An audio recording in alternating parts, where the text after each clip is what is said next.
Eads. Here. Gidley. Longenecker. Here. Milner. Here. Pinkerton.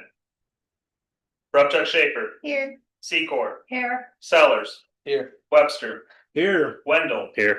Feast. Here. Klotz. All right, so we have anybody online that I have to worry about? There is one guest. Okay. Eads. Here. Gidley. Sorry. Longenecker. Here. Figure out. It's a new system, right? I found it. All right. All right. So do we have a motion for the minutes from the last meeting? Make a motion, we approve the minutes of the last meeting. It's been moved and seconded. All those in favor signify by saying aye. Aye. Opposed? There being none, we will move on with our first one, and it looks like it's PC 2025-13. That's right. And Pi could not be here tonight, so you're stuck with me. So PC 2025-13, Crossroads Church, Crossroads Evangelical Free Church of Plymouth, Indiana, Inc., 1650 North Oak Drive, Plymouth, Indiana, 46563. An abatement of development standards to waive and abate the requirement to install sidewalks on parcel 50-42-32-301-128 00019, located at 1650 North Oak Drive, Plymouth, Indiana, 46563. Zoned C3 Corridor Commercial District. The request, the applicant is seeking to a waiver and abate the requirement to install sidewalks on the property as part of their building expansion project. This is an image from the Beacon website showing the parcel right on North Oak Drive. And these are some photos Ty provided. This, I believe, is looking to the south. Right along Oak Drive. And this is the other direction, looking north. For analysis, the city anticipates an expansion and enhancement of pedestrian facilities throughout and around the area. It is intending to apply for grants to develop sidewalks along Oak Drive, just north of the subject property. The applicant would like to waiver and abate the sidewalk installation requirement until such time plans are developed along such streets. For the applicant, they would participate as needed. The subject property is located at 1650 North Oak Drive. Similar memorandum of understanding for pedestrian easement would be executed. And he's referring there to the previous agreements that were approved specifically for Collins, for their property there on North Oak Drive, pretty much right across the street from this, and Plumley Dentistry, which is a block to the south of this location. In the bank. And that's a little different. When my understanding is that when you're talking about Beacon Credit Union. Right. Yeah. Centaur, excuse me. Centaur. And then what's the next? Yeah, Beacon. Okay, so I'm not familiar with any agreements for Centaur. What I recall, and I was not involved at the time, but I believe the agreement for, or the approval for the credit union and for the storage units was that they did not have to install sidewalks until an adjacent property installed sidewalks. Whereas the agreements for Collins and for Plumley Dentistry specifically said that they did not have to install sidewalks now, but when the city did develop a project along Oak Drive, they agreed to give a 10-foot easement along the curb so that the city would have space, because that's the biggest problem right through there is there's not enough right of way. Right. So I remember we asked for right of way. Plus, we said that they would have to pay for the sidewalks when it went in, is the way I remember it. For Collins and for Not for Collins. Plumley, they were didn't not do that. required to pay for Right. the sidewalk. The city would take on the expense of installing it in exchange for the 10-foot right of way easement. Okay. So we'd have space to do so. Hmm. And that's what would be proposed for the Crossroads application is a similar agreement, which is that they would not be required to install the sidewalk, but they would grant the city that 10-foot right of way easement when the city is ready to proceed with our project. While we're on the subject, where is the Safe Streets Committee is that the correct one? The Complete Streets Committee. Yeah, okay, where are they with this? Well, it's not really in the hands of the committee anymore. It's actually in the hands of the city engineering department. And Would you like to update us? You want me to? Sure. Okay, so the city has inquired at NDOT about funding opportunities, and the city plans on applying for a grant next month, November. We won't hear anything whether we receive the grant or not till early spring. Hopefully we get the grant and we can pursue that project. What's the estimated cost of this thing? 5 foot wide for however long you gotta run, Well, it would actually be for sidewalk on both sides of the road. okay? A lot of cost involved in right of way acquisition, which some of this helps. It would be from US 30 to Lake Avenue. And estimated cost is around 4 million. Okay, And the process we've gone through is the Complete Streets Committee did hire Troyer Group to give us some preliminary concepts of both a very simple, cost-effective version and a very detailed, very expensive version. And Dan has actually taken both of those and combined elements from each to create a more realistic middle of the road version, I'd say. And the particular grants that the city will be applying for would also include engineering and design work so that we can take those preliminary concepts and develop a full, complete design is using those funds. Keep in mind that any grant that we get is gonna have a long lead time before. they actually show up, yeah, okay. Yeah, Well, they're probably gonna have to have a match with them too, correct?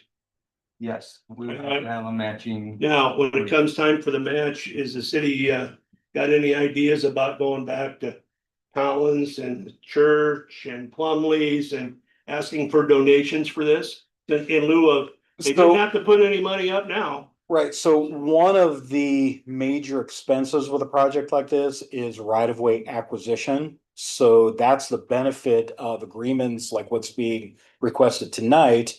And I think it's the city's intention then to also approach other property owners and try to negotiate favorable agreements for that right-of-way acquisition. So that would be the primary contribution of businesses along that route would be the real estate where we need to build it.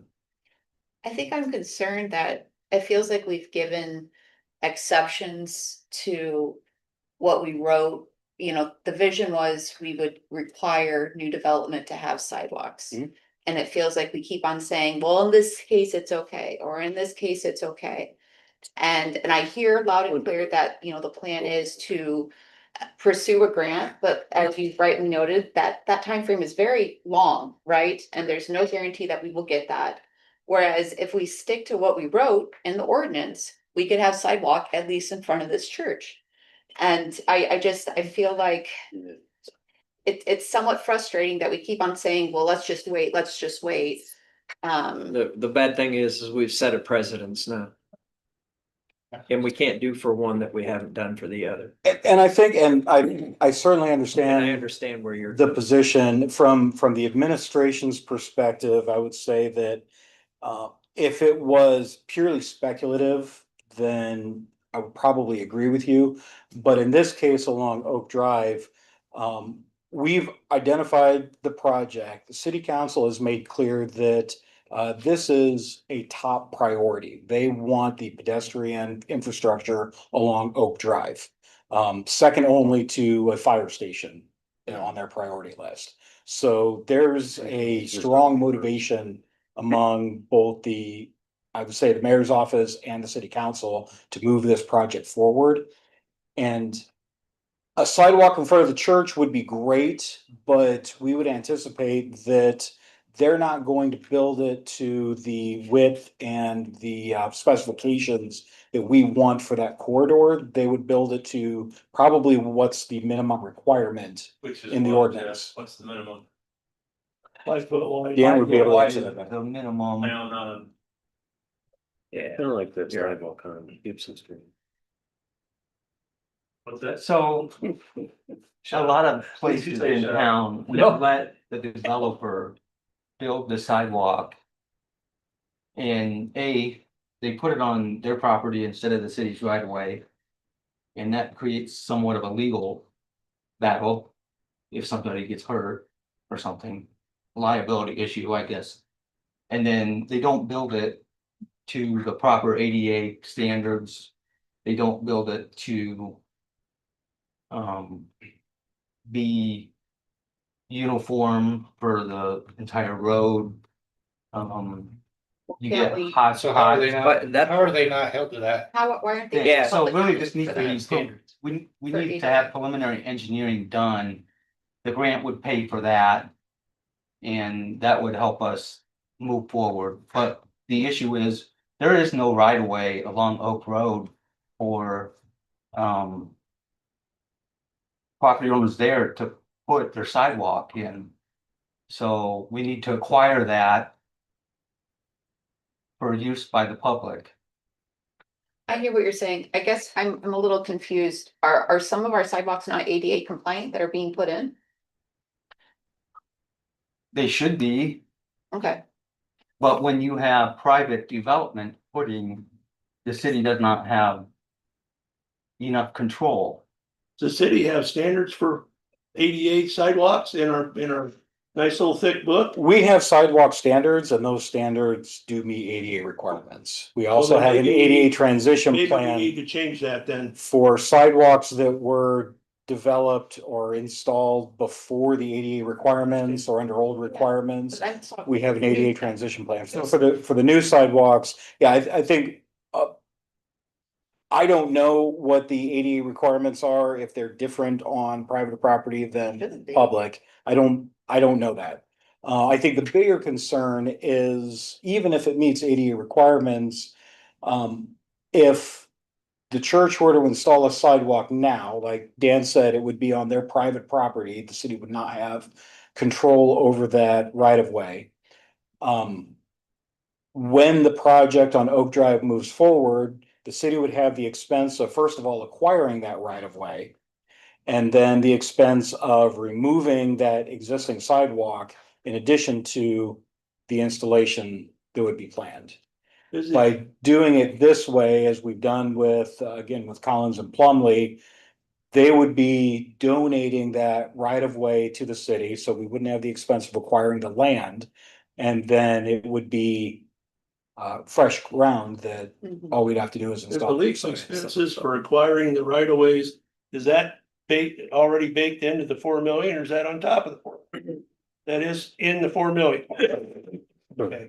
So. I mean, keep in mind, it's just an estimate. Yeah. Oh, I understand. I understand. So, And that's assuming that the owners would be willing to sell that right of way to the city. We've been working on the Harrison Street Trail, and I think we've come to agreements or tentative agreements with everyone, but we had some holdouts that threatened that we would have to condemn the property and go through a court process. Right. so I'm 99% sure that we told Langsfeld and we told the credit union that they had to put the sidewalks in when it came time. And that may be. And that's very well the way it is. And what she's saying makes a whole lot of sense because what's good for the goose is good for the gander. If you have somebody downtown that has to pay for a sidewalk because they're putting a new building in, and then all of a sudden, it does not look good to the city if No. you're putting in free sidewalks for everybody else down Oak Road. It's just not consistent. It's not consistent. And this happened several years ago. We had a new development in Plymouth. This has nothing to do with this administration, and it was several years ago, my mind, I've been here too long. Anyway, we put sidewalks in for a development and the city paid for it. And then somebody that had lived in the community for 75 years and their family was all around here, they wouldn't pay for sidewalks for this individual. And that stuck under my craw because that's not consistent and that's not right. And I think that's how we want things to be upheld.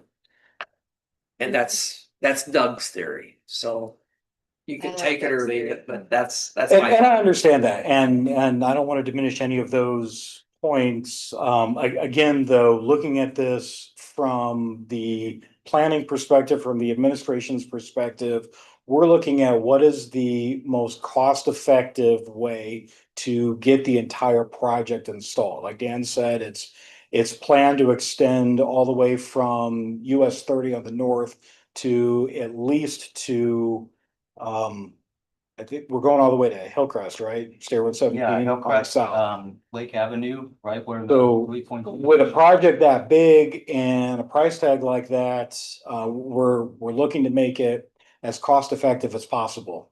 And having the right of way donated and having less expense of demolition for existing infrastructure is going to make it more efficient from a city planning perspective. Well, I've got a question. We have the city councilman here and we have the mayor and we have somebody from the engineering department. This is a big, long project. If things don't work out as well as they should work out as we move forward with this, would the city be opposed to doing this in sections? Dividing it into 4 different sections? No, if- Okay, this year we're gonna do this section, even if we've got to kick it out of the general fund or wherever else we've got to grab it. And then maybe next year or 2 years down there, so we can at least make some progress on this. Right, so my understanding, and Dan can step in and correct me if I'm wrong, but that estimated $4 million price tag puts us right in the sweet spot for some of these grants that we're looking at. And the big grant round is in November, when we'll be applying through NDOT, and they have several buckets of federal money to pull from. They will look at the application and decide which of these federal grant programs is the best fit. If we are not successful, there is another grant opportunity with an application deadline next June. If we're still not successful, that November call for projects is an annual grant application, and we will keep working with partners at NDOT. We've been in consultation with NDOT to try to make this the best application possible. We've been working with MACOG to get their experience to advise us on preparing the application. We think we're in the best possible position to apply for these funds, and we've made it the most ideal project for the available funding. But you're right, it's not guaranteed. And if it's not successful with this round, we will keep making those tweaks, whether it's splitting it up into multiple projects or reconfiguring it, but we'll keep working on it until we're able to find funding for it.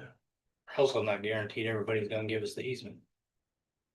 Well, there is an eminent domain process. We can guarantee that we can get the easement if we're willing And to. that could draw out for a number of years. It can. If they want to fight it back. Yeah, and there are ways to potentially redesign and reconfigure if we end up in that situation. Ideally, we'd have a nice straight sidewalk.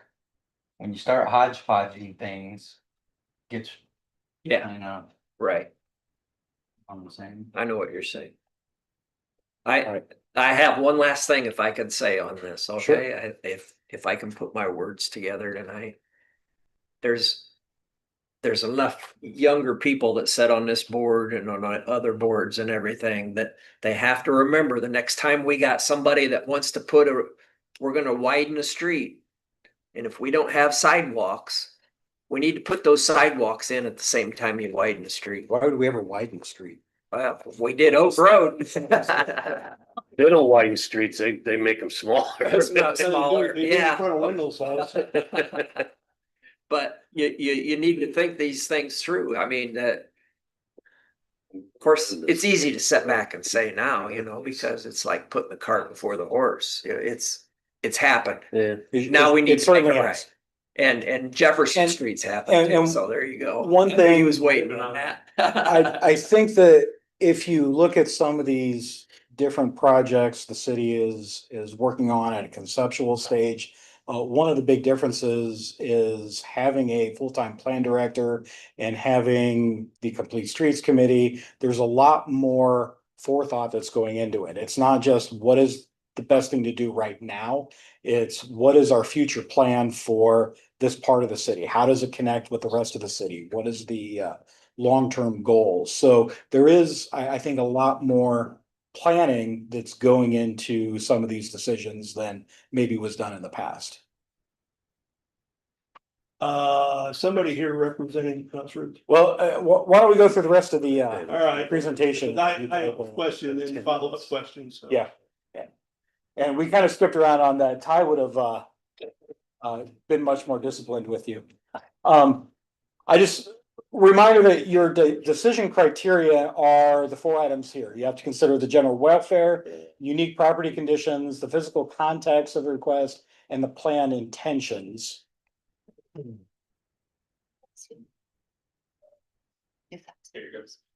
There we go. So under criteria number 1, these are Ty's recommendations. So under criteria 1, the granting of the variance should not be detrimental to the long-term public safety, health, and general welfare. Criteria 2, the conditions upon which the property is being developed, which include but are not limited to the city's long-term plan for pedestrian improvements on Oak Drive. This makes the applicant's situation unique because the timing of these scale projects take considerable amounts of time to both plan and construct. Criterion 3, the owner could be under hardship should an undersized or less compatible sidewalk or path be constructed and need to be replaced to complement a future municipal project. And criteria 4, the variance as proposed would meet the long-term intent of the zoning ordinance because the application is intended as a temporary matter. The comprehensive plan supports an increase in accessibility, and the coordination of these projects makes for greater fiscal responsibility on public and private parts. So the recommendation from the planning staff is based on information provided and reviewed by staff.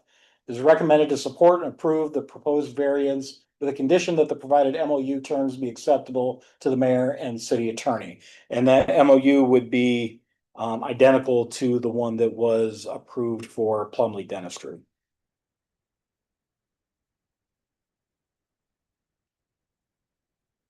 So it's up for commission determination. Now, do you have any questions for me? Any more questions for me? Yeah, it also goes with they've applied for this. Has anybody talked to them about, granting a right of way at the same time?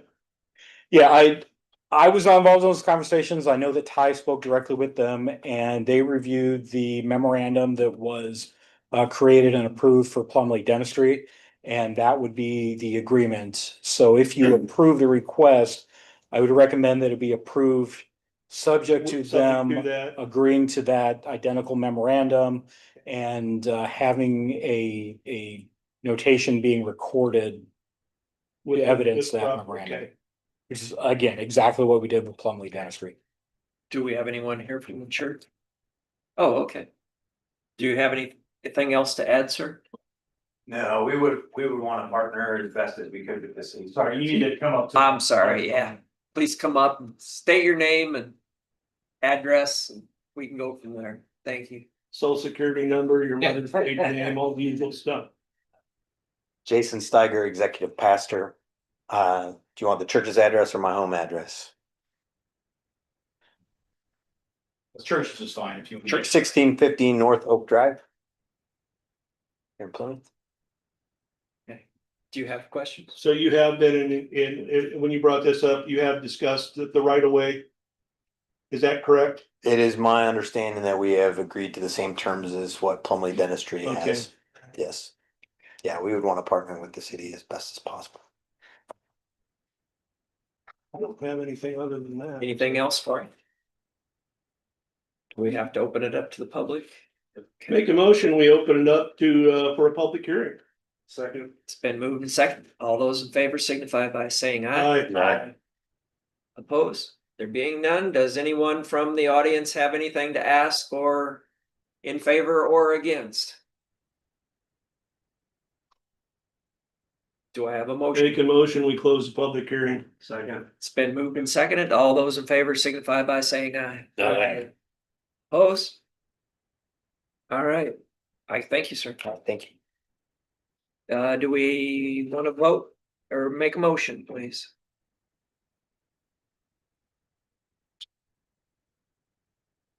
Fred? I'll make the motion to approve the request as presented. Second. It's been moved and seconded. Just for clarification, was that a motion to approve the request contingent on executing the memorandum of understanding to be recorded? Correct. As presented.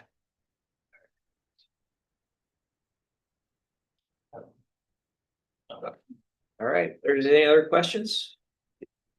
There being none, we will vote by roll call, please. Some second. Keats, Yes. Okay. Longenegger, No, Milner, Yes.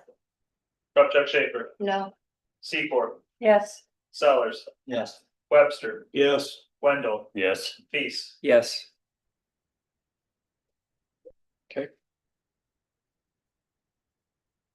The next item on your agenda is resolution number 2025-1170.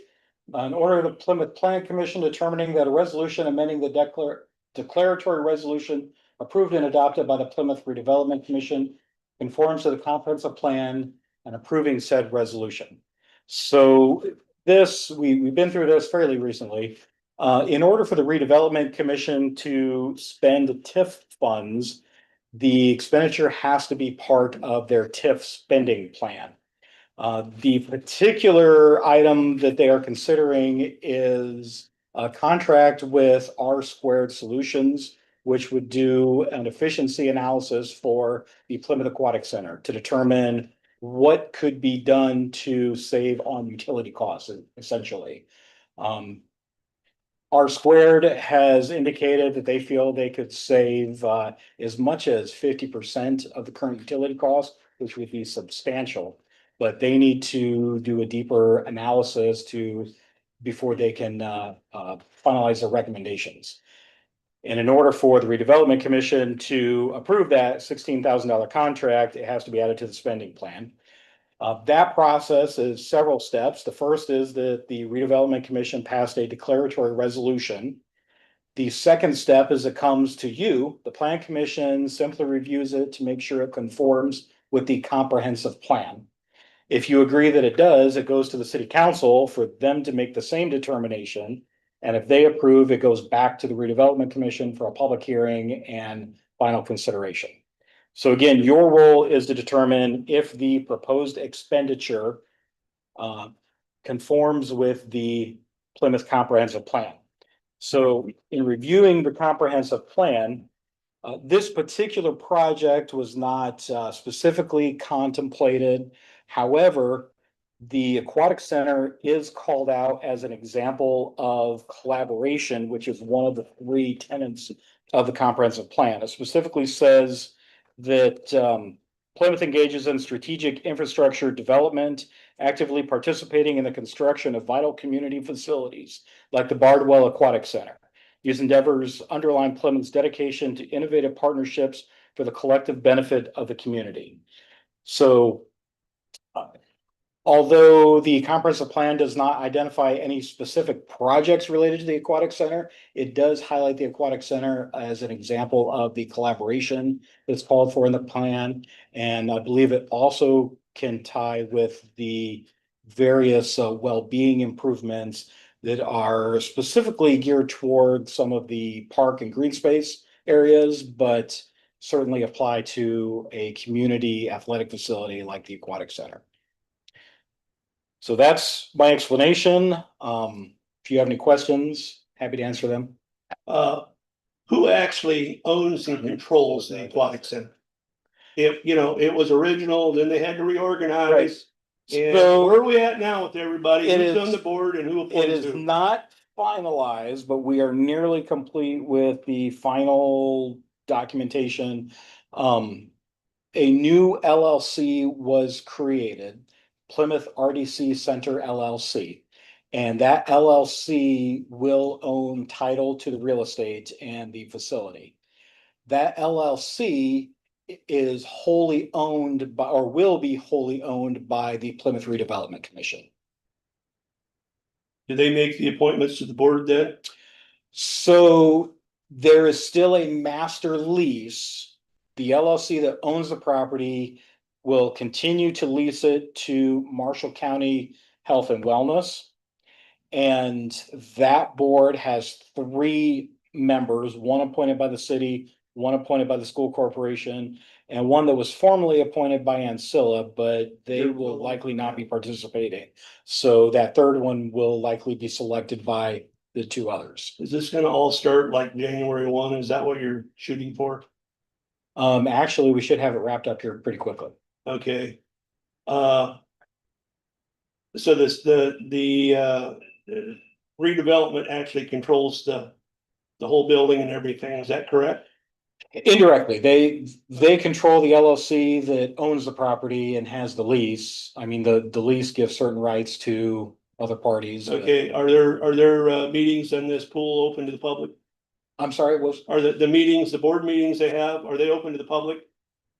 Are they posted somewhere when they have their meetings? I walk in the library, the first thing I see when I walk in the door is the dates and times of every meeting they're gonna have that month. right, this is technically. I don't know how they're conducting their meetings currently. They will not be legally required to open those meetings to the public. City taxpayer, I mean, as a city resident, I'm paying taxes as a city resident. And I'm also paying taxes on as a Plymouth Community School Corporation resident, Right, you know, and and I can't go in and sit in a board meeting? didn't say you can't, I just said that it's not legally required, and I don't know how they're going to conduct it. Do they have to post their meetings and notify the press? They will not be legally required to do that. And we're just giving them blank checks? Is that what we're planning on doing here? Nobody's giving anybody a blank check. The payments made by the school corporation and the city are based on the lease agreements that have been in place for Who's several years. who's overseeing the board? Who's overseeing which board? The board that's gonna be running the pool. So Do they have did they have auditors Again, come in and anything else? I mean, you know, we've already There had, are we've several already had one boards. problem out there already. the actual pool operations are being done by We Love Swimming, which is an independent nonprofit. They are the facility operators. They also are part of the master lease agreements. There are several entities involved. So the RDC owns the real estate. That is their role. And I know that the We Love Swimming organization will continue to update the city council and the school board and the redevelopment commission, but they're the ones who are operating the facility, not the RDC. Well, and the reason I'm asking is I've got a lot of people, you know, they had their problems, we had to reorganize everything. Well, what's going on out there? Nobody seems Yeah. to know what's going on, who's doing this, who's doing what, who's even on the board. You know, so they can't even go talk to a board member and say, how you guys doing out there and stuff. You know, I think those are legitimate questions. There is a lot changing, and I know that there's gonna be a lot more press about it in the coming future. They want to get their marketing out. They want to be very public about what they're doing. I'm not sure that's really relevant to the consideration of the comprehensive plan. Well, it's relevant to giving them another 16, approving to give them another 16,000. It's not giving anyone $16,000. It's hiring a company to do an energy analysis to determine how they can save money on utility costs. But it's coming out of the TIF district, right? It would, yes. They're asking the redevelopment commission to pay that contract price. So it is money that's coming out somewhere. I mean, it's coming out of the TIF district. Right. Yeah. But it's not writing a blank check. Right. I'm not agreeing with the blank check part. I'm Okay. just saying that it's coming out of the TIF district. Right. Who's financially responsible for the utilities? Right now, it's the operators, the We Love Swimming. I guess my thing is. It will continue to be that. They are the Okay, operators. so They're we're responsible for spending the the, 16,000 to operating help them, expenses. we're not spending 16,000 to help the city save money, basically.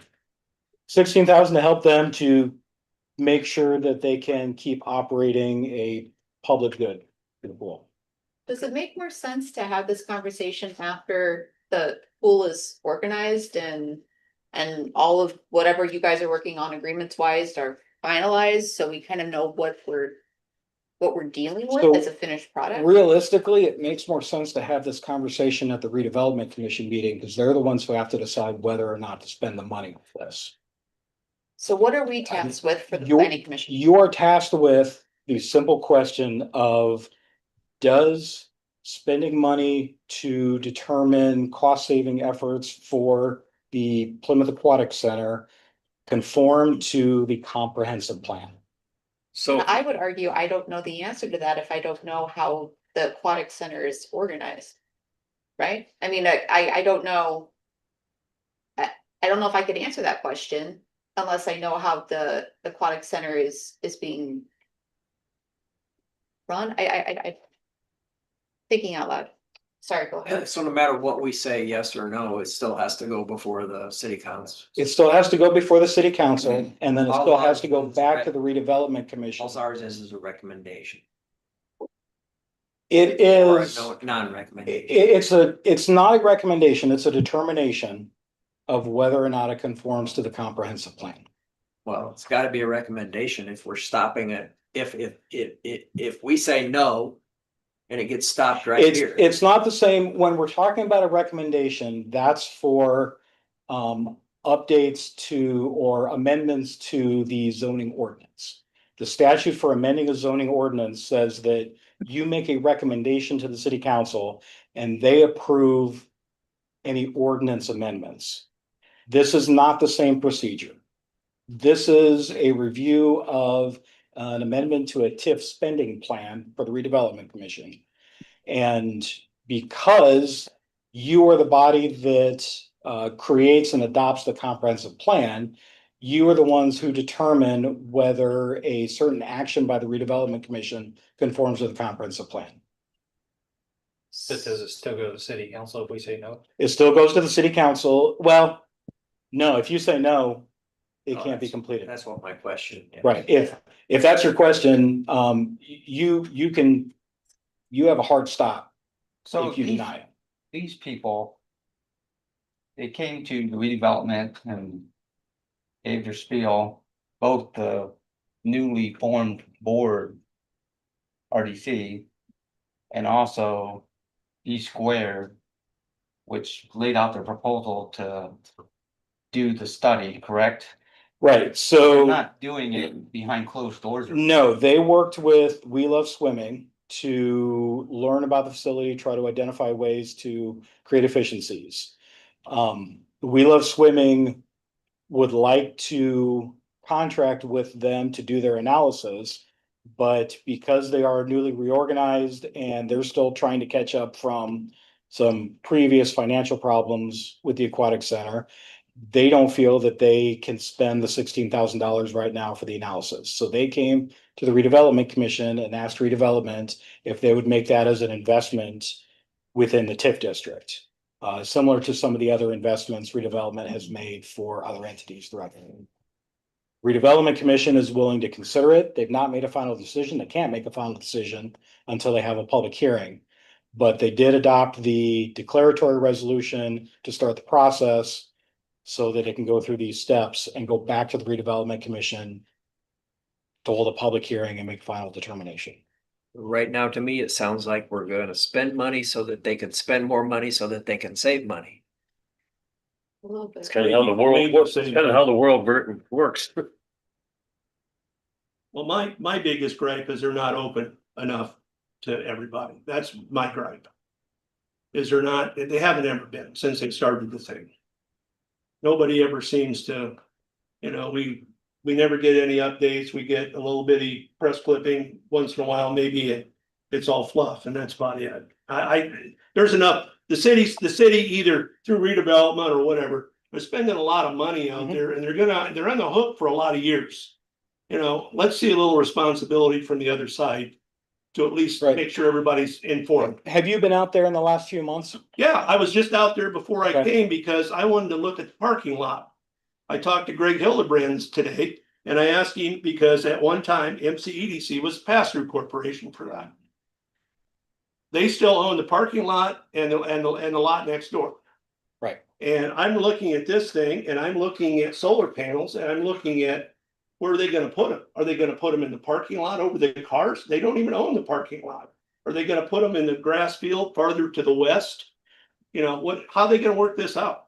I'm not against anything. It's just, I look at this and I realize it's only $16,000, which isn't a lot of money for what everybody else spends, but you know, how are we gonna do this? That's my question. I realize the importance of cutting their utility bills down because they're through the roof. I get that. You know, and I'm not against them saving money on anything. The follow-up question for that is at what cost, of course? Are we gonna spend $500,000 to save a little bit each month, or how are we gonna do this? So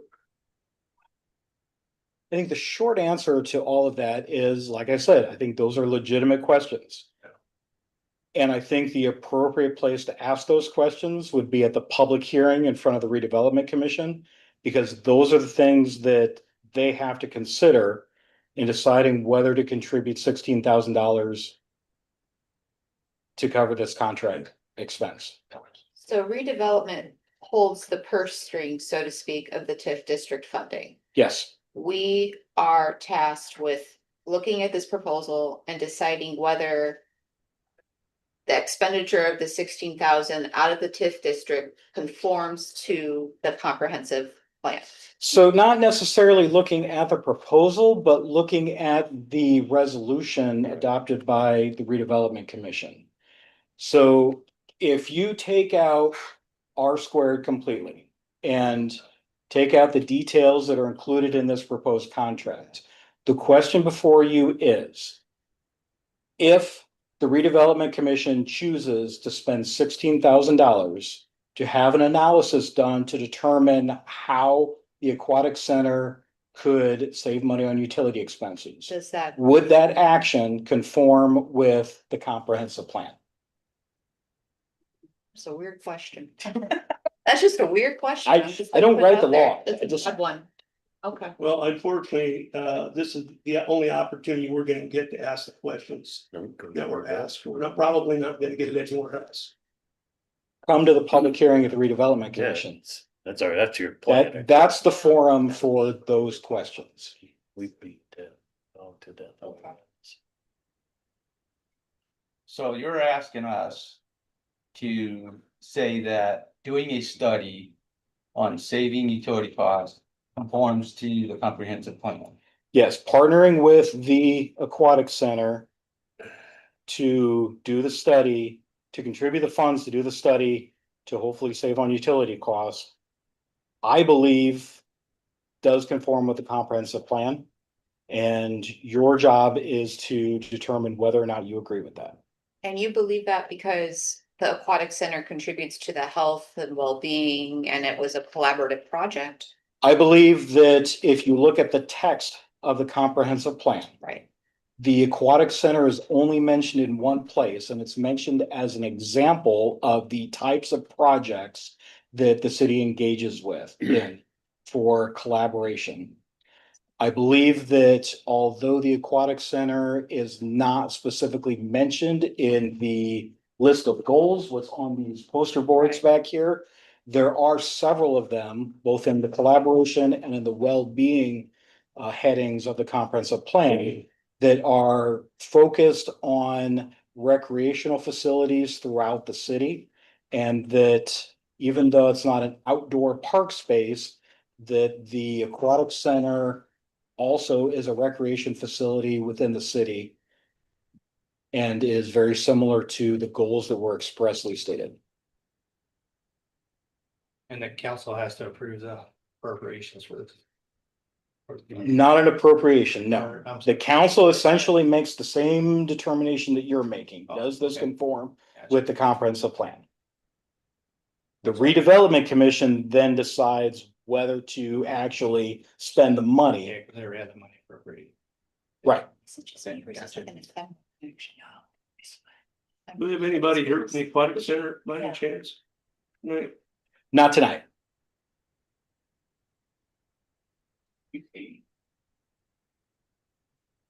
I know that they are planning to be at the redevelopment commission meeting.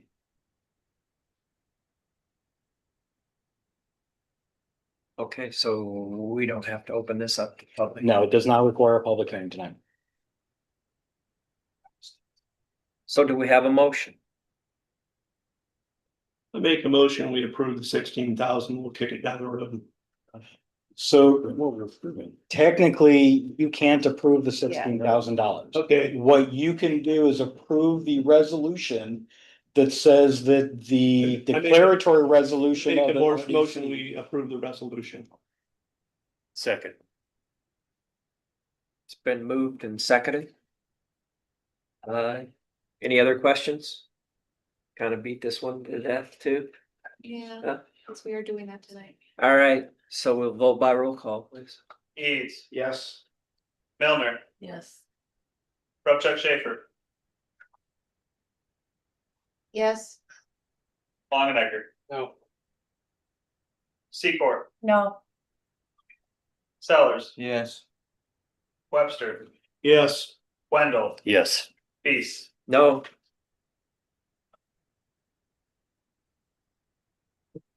Really. That's 6-3. Okay, next item on your agenda is. I don't have control again. Thank you. Building commissioner updates, got anything for us? I don't know. Sure you don't want to jump in here? I'm good. Next item is comprehensive plan update. I don't have anything specific. I know that Ty has been working with the various subcommittees, but he's been pulled in a lot of different directions lately. So some of those meetings have been delayed. After the next full comprehensive plan committee meeting, I think we'll have a more detailed update for you. Any other business from board members, commission members? Anything else? What do you want to do? I move for adjournment. Been moved and seconded. All those in favor signify by saying aye. Opposed? There being none, thank you. Thank you. Yeah, you're over 28 minutes. Okay.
Mayor, you know that wasn't from me. Okay.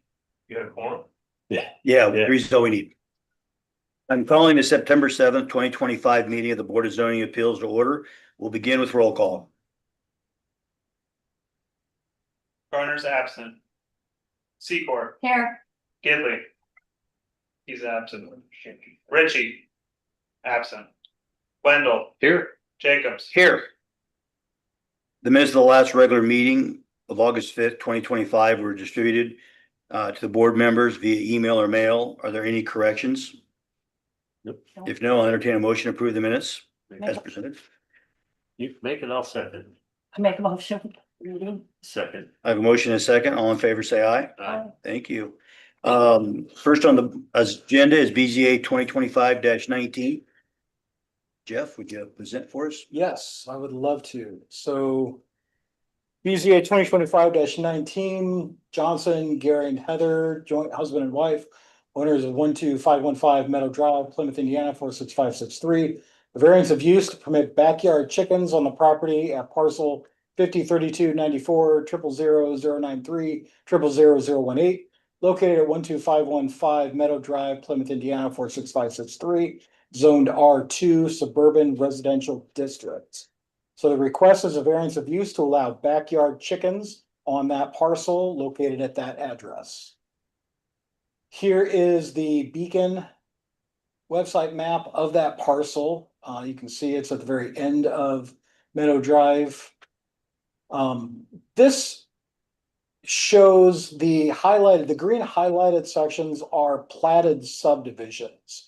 So what this map is intended to show is that that particular parcel, although it is adjacent to those subdivisions, is not technically part of a platted subdivision. Whether that has any bearing or not is just a fact to consider. This is the site layout map that shows the various setback distances from property lines primarily for the house, which is the primary structure on the property. So here's some photos. This is from the very end. Meadow Drive is a dead end, and this is standing at the end looking back east toward Michigan Road. The subject property is on the right-hand side in this picture. Here is same location facing the other direction, west. And that is the city's truck that the plan director uses, in case you're curious about that. Electric. This is the subject property from the street. Here's another view toward the kind of west-southwest, showing the backyard area, or looking toward the backyard area. And another shot from a slightly different angle. Here is the back of the property, showing the retaining walls that are referenced in the request. And an existing chicken coop, it appears to be. So here's the analysis. I want you to know that I did not write this. The applicant is seeking to permit and approve the use of backyard chickens on their property. They're proposing to have up to 8 chickens, hens specifically, and the eggs and chickens would not be for sale. The site plan provided indicates that the variance would be located between the 2 retaining walls on the west side of the house. Chickens will be used for their personal egg consumption, along with an education opportunity for their children. You can see quotations from the application, no desire for a rooster. The applicant is committing to proper waste management, odor control, and noise abatement to ensure the chickens are not a nuisance. The chickens will be confined to my property at all times. That is another quote. The waste is planned to be used in their garden that they are in preparations for, and estimate to be about 1 acre in size. The Johnson residence is approximately 3.31 acre parcel at the dead end of Meadow Drive that includes a pond. For the Beacon Mapping System subdivision layer, the subject parcel is outside of the Oak Crest Addition and Webster's Hillside Manor subdivision. Property is also found outside of, but partially adjacent to the city's corporate boundaries. The parcel is zoned R2, Suburban Residential District, like many of the adjacent properties around it. But the adjacent properties are approximately 0.4 acre lots. The R2 district is characterized as low to medium density residential areas developed beyond the core neighborhoods around Plymouth's downtown. Characteristics of development in this category are comparatively larger lot sizes, curvilinear streets, and the use of cul-de-sacs. These areas are dominated by single-family residential development, but may also include schools, parks, and small-scale churches or institutional facilities. New residential growth will occur in this category as Plymouth expands outward into existing rural areas. There is a county tile that runs along the southwestern corner of the property on the opposite side of the pond. So your decision criteria are the general welfare, the adjacent properties, the practical difficulty, unnecessary hardship, and comprehensive plan. So under criteria 1, the proposed use of backyard chickens in moderation and using best practices should not be injurious to the public health, safety, and general welfare. Criteria 2, the use and value of adjacent property may be impacted depending on the amount and care of the chickens.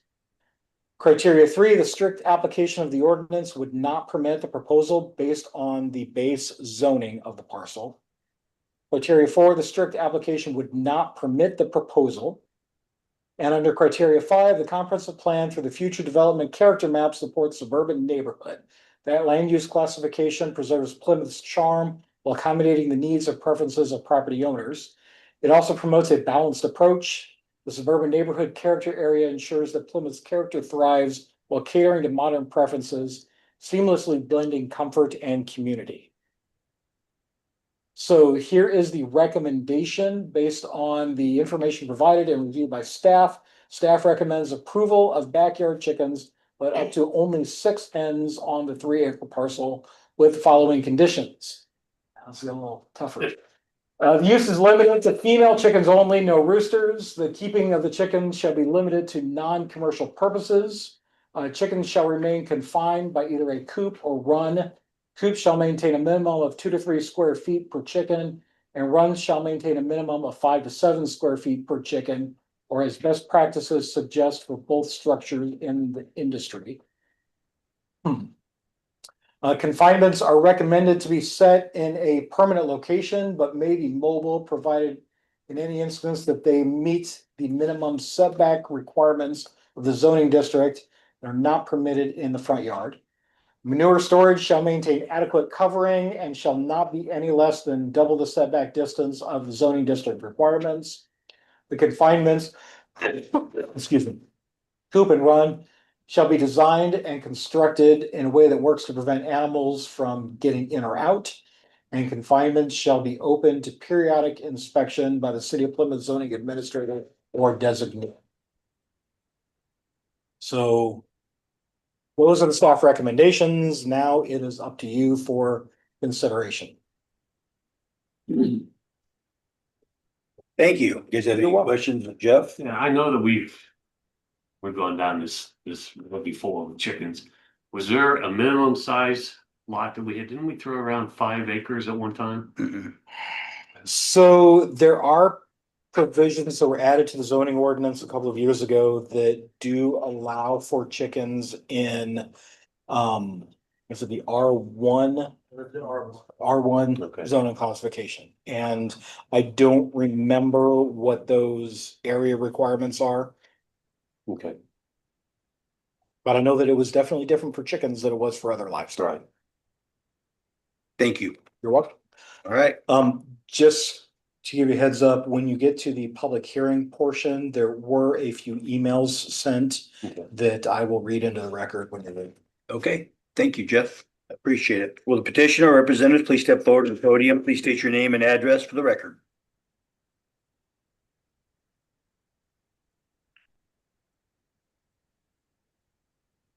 My name is Gary Johnson. Hi, Gary. The 12515 Meadow Drive. Anything you want to add to what he has said? You already have them there where you're not aware that we need to have a zoning. Put them there. Yeah, I was a little eager, I guess, considering that I'm not in the city. I thought I was following, county rules. And it wasn't until I talked to someone else that I dug a little deeper and I was within the 2 mile radius.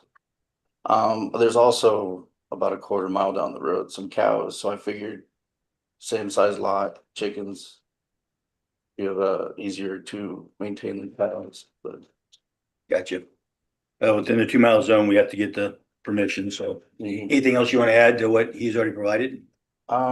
If the location that I would like them to be needs to be farther away, I'm more than willing to locate them wherever in that property. Okay. And you seen what the staff was recommending to be a minimum of 6 Yeah, and stuff? well, was that a minimum of 6 or a max of? Max, excuse me. Thankful correction. But anything in there that would create a problem for you that you wanted to Well, address?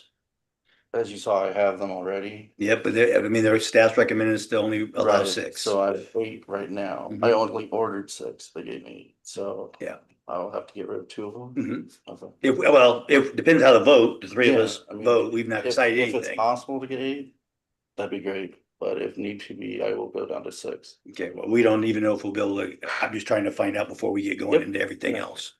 Any questions anybody has with the petitioner? Everything looked, this property is much bigger than what we've had brought forward before as well. There's very few people in the room where we've had this room filled before over chickens, so. Appreciate it. Alright. Thank you. Board members, I'll entertain a motion to open up a public hearing. I make a motion to open a public hearing. Okay. I have a first and a second, all in favor, say aye. Aye. All opposed, same. I now declare the public hearing open. Is there anybody in attendance that would like to speak in favor of the proposal? If so, please step forward to the podium, state your name and address for the record. Is there anybody online or is there anybody that wrote in by email that would like to be in favor of? The emails that I have are all opposed. Okay, we'll wait. Nothing online? Uh, Okay. Nobody else? I don't see anybody else out there in favor of. So is there anybody in the audience that would like to speak against the proposal? If so, please step forward to the podium, state your name and address for the record, and it's 5-minute limit. Yeah, come on up. I'm Kevin Birchmeyer. I live at 12520 Hillside Drive. I'm adjacent to the property next door. I've lived there for over 15 years, lived in that neighborhood for probably 25 years. My concern is coyotes. Coyotes, cats are attracted to chickens. I have cats. They're outside cats. They keep the mice away from my house. The coyote population over the past 5 years has really declined out there, and we have a lot of small deer. Rabbits are back. Wildlife is back. I don't see coyotes running through my backyard picking up little goslings that were just born weeks ago anymore. I mean, 5 years ago, it was every year they were just coming in and snatching up all the geese, all the baby geese. They were killing all the deer, and that population is gone. And I'm not sure how long this person has lived at that house, but that little area back there where he's at is full of all kinds of wildlife, but not coyotes. The coyotes have left that area for some reason. And the deer population has picked up, good or bad. Some people like it, some people don't like it, but I love it. I have like approximately 67 acres back there, and it's all wildlife. I have a 5-acre pond. I have a pontoon back there that I enjoy on my little pond, and I like the wildlife, and I really don't want to see the coyotes come back. They will take all of our wildlife away. It's kind of like its own nature preserve back there. And I think putting chickens back there would be a detriment and bring the coyotes back. That's all I have to say. Even if they're confined? You think Even if they're gonna bring they're coyotes? confined, they're gonna find them. They're gonna find them. But if they're they're not getting the ducks in that are running wild, why would they come looking for confined? They'll come back. They'll come back. They'll smell them. They know they're there. I was just trying to decide how they're different than ducks and deer and everything else. They're tame animals. And chickens are desired by cats and coyotes. Very much so. So if one of your cats went over and killed one of those chickens, would we have a problem? Probably. I mean, but I don't know. my cats are They're outside. confined. My cats aren't confined. Well, I'm just saying, the cats that post such as the same amount of danger as the coyotes do. How do we know the chickens are gonna be confined all the time? Well, that's would be one of the stipulations. Yeah, I mean. I'm just. I'm just I'm playing devil's I advocate here. understand, I just opposed to it, I don't think, you know, if we allow one chicken to come in, or 6 chickens. The guy across the street's gonna say, well, I want chickens too. Well, I want a cow. Cows. I mean, it's a nice residential community back there, and I wanna keep it that way. I mean, that's all I'm saying. I mean, I've been a staple in that community out there for a long time. Just a statement, it seems like people are really adhering to chickens, because every subdivision we have, I think, in Plymouth has a chicken in it now, Really? even in the city of Plymouth, Yeah, they're yes. not supposed to. Yeah, I didn't know They're in that. Oh, town, yeah. they're in Yeah. Plymouth City. it is. I didn't know that till I unbelievable. got the letter in the mail. Yeah, this is not the first, and it's not totally illegal for them to do it, but they have to get approval for it, but Mhm. they're all over now. Okay, I don't understand it, but people like chickens. yeah. Well, they're good. Yeah. They're- Well, and they serve taste good. purpose. I mean, they're Yeah. good to eat and they lay eggs. Yeah, that's right. Well, thank you. Thank you. Yep. Anybody in the audience would want to speak against it? Anybody else for it? This is against it. Okay. Thank you. That's right. Go ahead.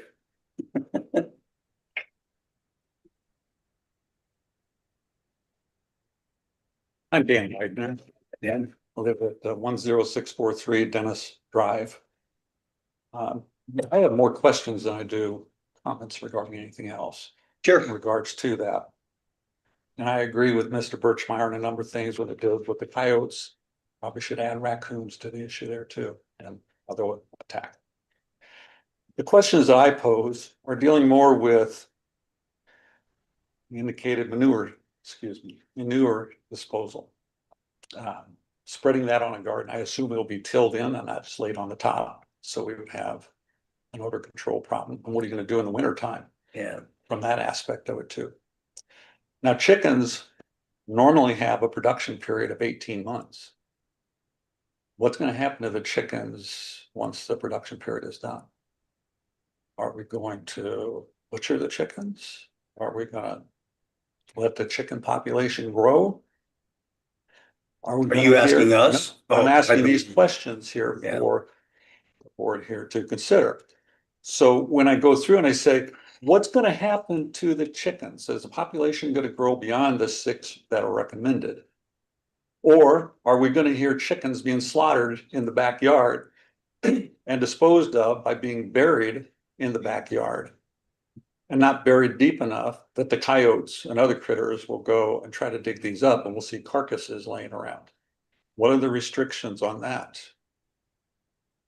Well, Dan, do you realize people hunt back in that area, even on his property back there? Sorry? People hunt back there too. No, they don't. Okay, So are the chickens going to be buried? Are they just going to be thrown in the trash? Are we going to have the odor from that laying around? So that's one of the concerns that we have. So. And controlling the noise, again, you indicated there's some type of screen that would be put in to control the noise. And are the chickens, as you indicated, running wild? You look at his property there and you'll see that the property is not well kept. It hasn't been mowed on a regular basis. And if we're not maintaining the property well, how do we know that we're going to maintain the chicken coops well on that aspect? So it seems like somewhere along the line, neighbors are concerned. They're saying, look, if he doesn't have the respect to maintain his property, how's he going to have the respect to follow the ordinances and maintain the chicken coops and follow the rules the way it should be? And that's questions that are being asked and questions that I pose to the board here. So without further information, I oppose. appreciate it. Thank you. Anybody else in the audience who would like to speak against? All right, I'll take a motion to close the. Oh, you gotta read yours. That's right. Is there any, you might check if there's anyone online also. No. You can ask. Is there anybody online that would like to say anything against? Debbie.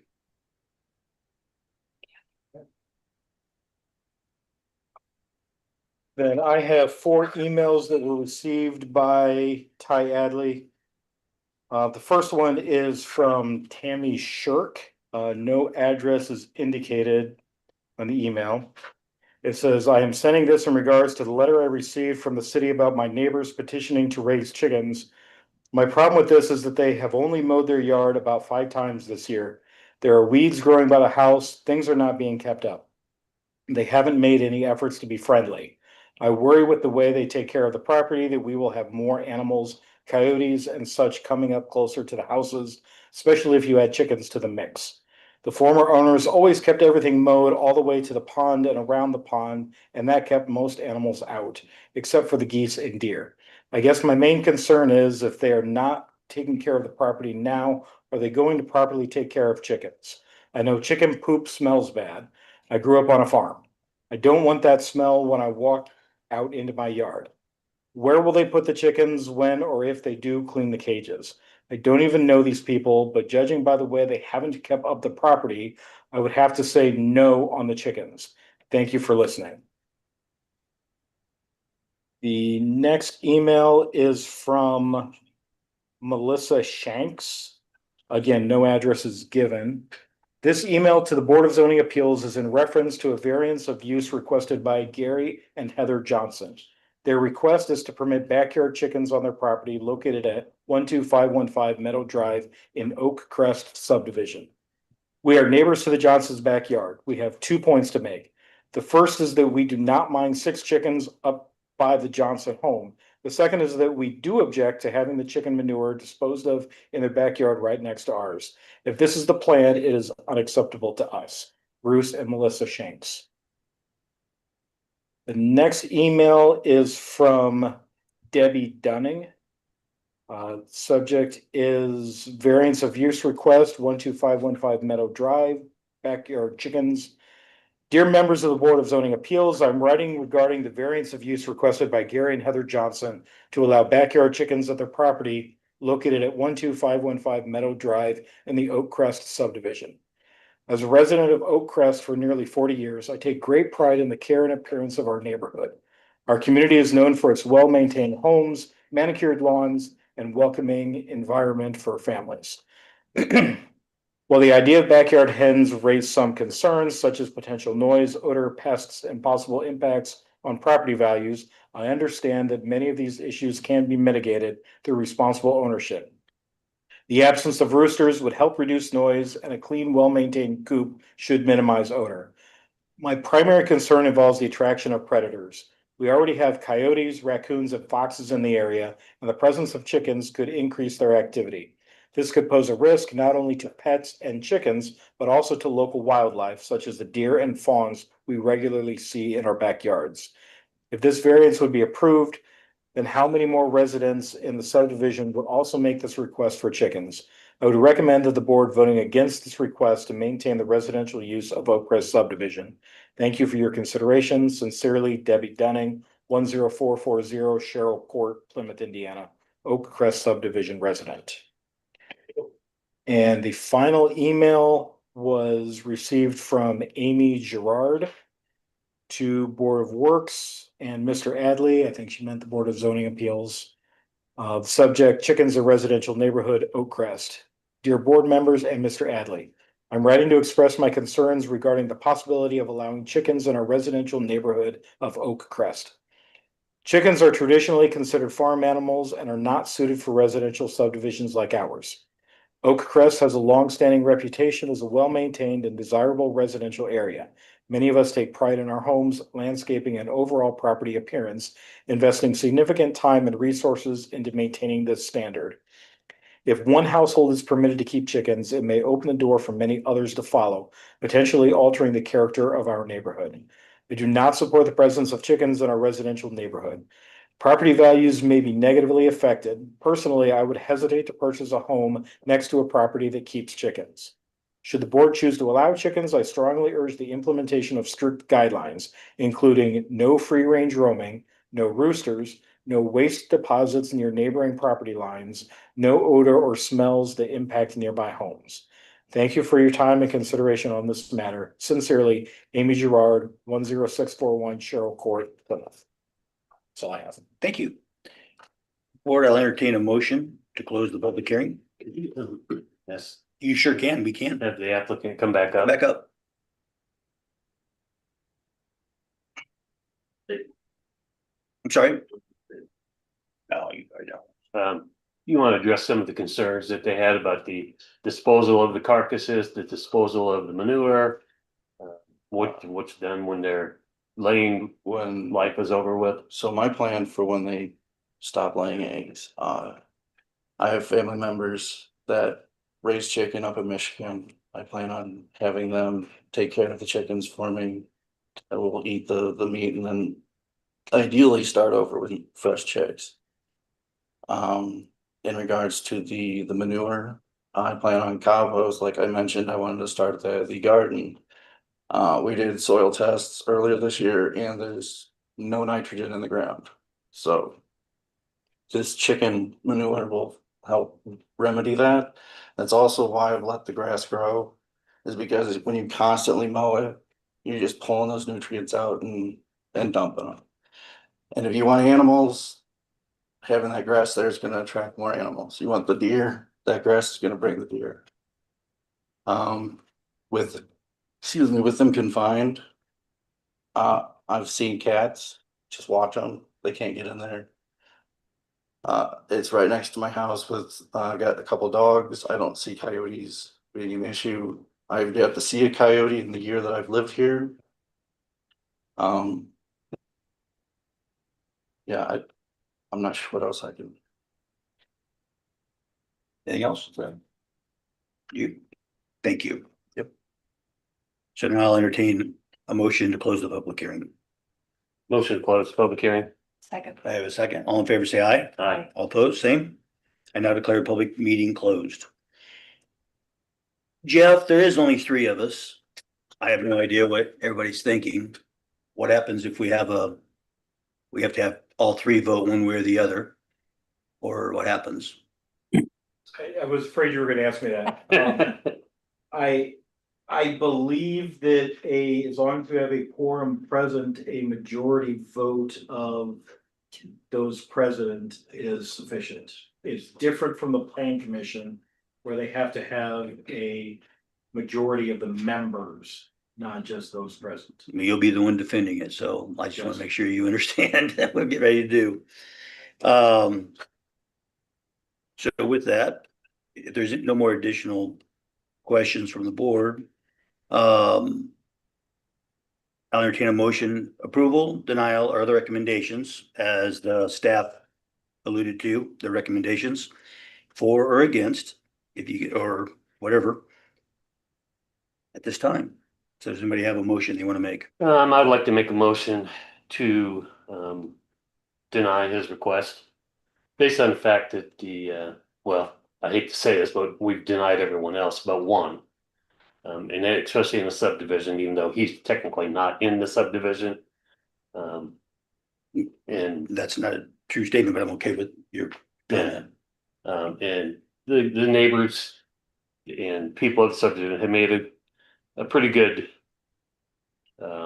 given us a good hint of what their concerns were, and I think they're validated.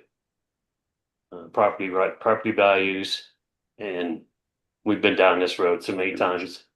You got your motion. Yeah. I have a motion. I need a second. My second. I have a motion with a first and a second. Any more discussion? If not, call for roll call. Secor. Am I? You just made the motion, or are you voting for your motion? You're Oh, voting yeah. for the not I made voting the motion. motion second, yeah. Yeah, right. Secor. Yes, Oh, sorry, I didn't know if you were agreeing with that. I agree. Wendell, Yes. Jacobs. No.